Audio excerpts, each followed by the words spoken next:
बिस्मिल्लाहिर्रहमानिर्रहीम। अस्सलाम वालेकुम। क्यूस्ट न्यूज़ के साथ मैं हूं सना हुसैन। चलते हैं खबरों की जानिब। वज़ीर-ए-आज़म का मुल्क भर में शदीद बारिशों और सैलाबी सूरत हाल पर सियासी कायदीन से राब्ता। शहबाज शरीफ ने चेयरमैन पाकिस्तान पीपल्स पार्टी बिलावल भुट्टो ज़रदारी को टेलीफोन किया और जनूबी सिंध ख़ुसूसन कराची में मूसलाधार बारिशों के बाइस शहरी सैलाब और कीमती जानों के ज़िया पर गहरे अफसोस का इजहार किया। इस मौके पर वज़ीर-ए-आज़म ने हुकूमत सिंध को वफाकी हुकूमत की जानिब से हर मुमकिन ताउन और मावनत की पेशकश की। उन्होंने चेयरमैन NDMA को हदायत दी कि वो सिंध हुकूमत के साथ मुकम्मल राब्ते में रहें और सूबाई डिजास्टर मैनेजमेंट अथॉरिटी को हर तरह की मावनत फ्राहम करने के साथ आवाम को मुमकिन खतरात से पेश आगाह किया जाए। वज़ीर-ए-आज़म ने अमीर जमात इस्लामी हाफिज नईमुर रहमान से भी राब्ता किया और खैबर पख्तूनख्वा में हालिया बारिशों से होने वाले नुकसानात और जारी इमदादी सरगर्मियों पर तबादला ख्याल किया गया। शहबाज शरीफ ने अल-खिदमत फाउंडेशन की जानिब से बारिशों और सैलाब के दौरान रेस्क्यू और इमदादी सरगर्मियों में बढ़ चढ़ कर हिस्सा लेने को सराहा। इसी तरह वफाकी वज़ीर तालीम पेशा वराना तरबियत डॉक्टर खालिद मकबूल सिद्दीकी से भी वज़ीर-ए-आज़म ने टेलीफोन पर गुफ्तगू की, जिसमें सिंध में हालिया बारिशों और मतवक्के बारिशों के मुमकिन खतरात पर बातचीत की गई। वज़ीर-ए-आज़म ने इस मौके पर यकीन दहानी कराई कि वफाकी हुकूमत किसी भी हंगामी सूरत हाल से निपटने के लिए NDMA और दीगर वफाकी इदारों के जरिए सूबों के साथ मुकम्मल ताउन करेगी।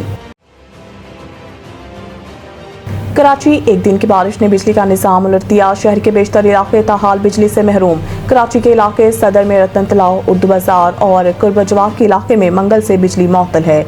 Malik Alamgir society, Kashmir colony, sector B, jail road, Jamshed road, Al Muslim housing society, scheme 38, Gulistan Jauhar block 8, Jauhar block 2, block 3A, north Nazimabad block GF, Umar colony, Darvesh colony, PECHS block 7, merchant navy society, scheme 33, sector 15A, Liaquatabad C1 area समेत मुतअद्दिद इलाके शामिल हैं। गुलिस्तान जौहर ब्लॉक 8 में भी 2 दिन से बिजली मुअत्तल है, जिससे इलाका मकीन पानी की किल्लत से शदीद परेशान है। इलाका मकीनों का कहना है कि सुबह 5 बजे चंद लम्हे के लिए बहाल बिजली फिर बंद हो गई। मुतअद्दिद बार शिकायत के बावजूद फॉल्ट्स दुरुस्त नहीं किए जा रहे। दूसरी जानिब के इलेक्ट्रिक के चीफ एग्जीक्यूटिव मोनस अलवी ने दावा किया है कि बुध की शाम 6 बजे तक शहर के 94% से ज्यादा इलाकों को बिजली की फराहमी बहाल कर दी गई थी।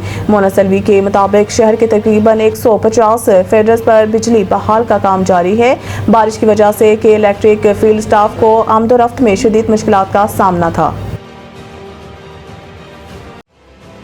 9 मई के 8 मुकदमात में इमरान खान की जमानत मंजूर। Chief justice Pakistan justice Yahya Afridi की सरबराही में 3 रुकनी बेंच ने 9 मई के मुकदमात में इमरान खान की जमानत मंजूर की।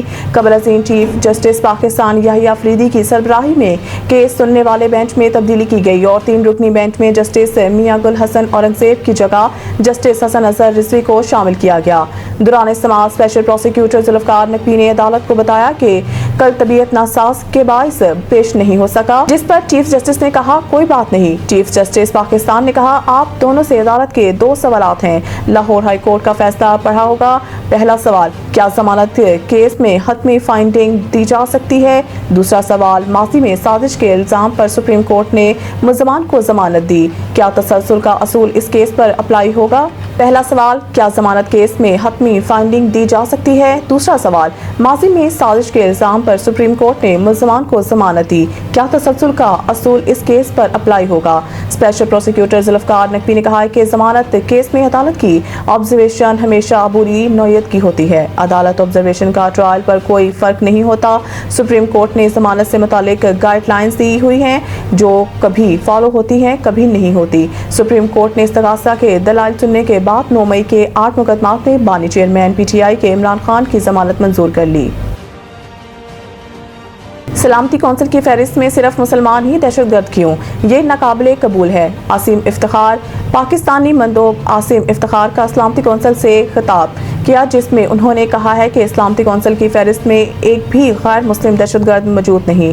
पाकिस्तानी मंदोब ने वाज़ेह किया है कि ये समझ से बालातर और कतई नाकाबिले कबूल है कि सलामती कौंसिल की फहरिस्त में एक भी गैर मुस्लिम दहशतगर्द मौजूद नहीं। ये सूरत हाल बदलनी चाहिए। इनका कहना था कि कलअदम TTP बलोच लिबरेशन آرمی اور مچیر بریگیڈ کا تعاون امن کے لیے خطرہ ہے۔